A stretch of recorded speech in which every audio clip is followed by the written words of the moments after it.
Well, with so many people in pursuit of happiness, author Robert Mack explores what it means to be truly happy and why many of us really aren't. Joining me now, the author of Happiness from the Inside Out, Robert Mack. Thank you so much for being here. Thank you so much for having me. So tell me, happiness from the inside out, explain.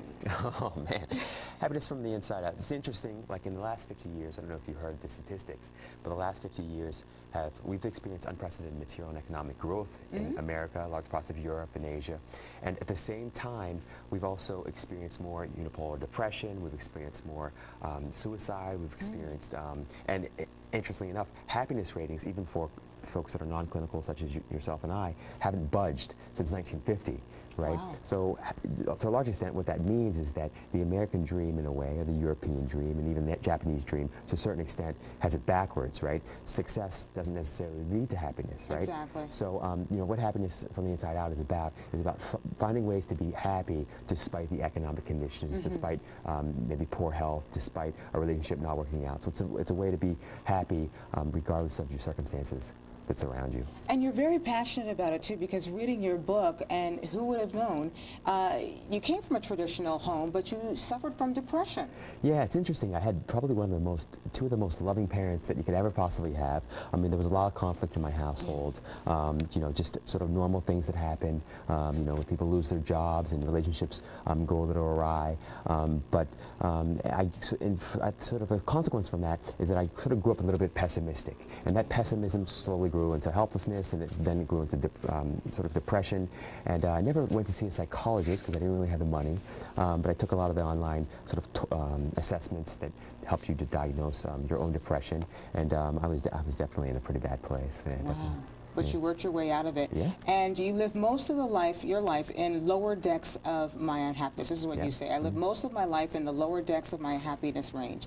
Now I spend most of my life in the upper decks. Yeah. Explain that. Yeah, it's interesting because, you know, some of the darkest hours of my life, you know, I was literally contemplating suicide. And I got to a place, such a deep, dark place in my life, that I started thinking about suicide and what it would mean for my family and my friends and things like that. And it's interesting, as I began to think about suicide itself, I found this really strange feeling of like solace and almost serenity in that thought. And I realized, this is interesting, I'm in a really dark, deep place, and yet it's a thought that's making me feel a little bit more peaceful and at ease. And I suddenly thought, wow, if a thought can make me feel better, what does that mean? Is there a way for me to exploit that even more or leverage it in a different way?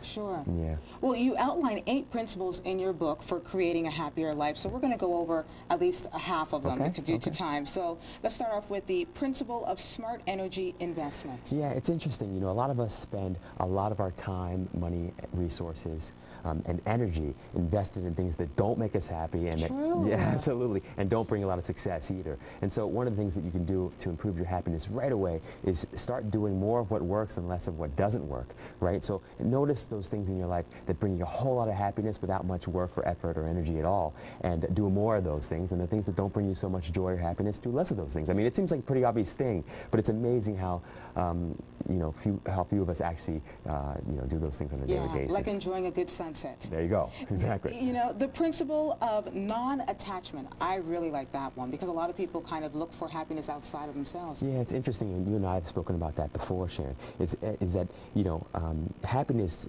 there's no such thing, I don't think of, as anything but unconditional happiness. And so that means that happiness that's divorced and detached from expecting certain circumstances or experiences or people to bring happiness to you. And so what that means is, and what we found through science, is that circumstances, you know, when talking about the climate, even health, education, marriage, age, none of these things bring you or make you lastingly and sustainably happier. So one of the things that you can begin to do today is find ways to be happy despite and regardless of the situations and circumstances that surround you. Wonderful. Let me see if I have time for at least one more. Okay. The principle of positive focus. Yeah, I think that's one of the most critical principles of all, and it's at the heart of the book. It's really just about finding things to appreciate, finding reasons to feel good, and noticing that, you know, if you're paying attention to something and it doesn't feel good, then you can change your focus and feel differently and better in an instant, right? And so that's kind of what that principle is about. It's about finding things to feel good about.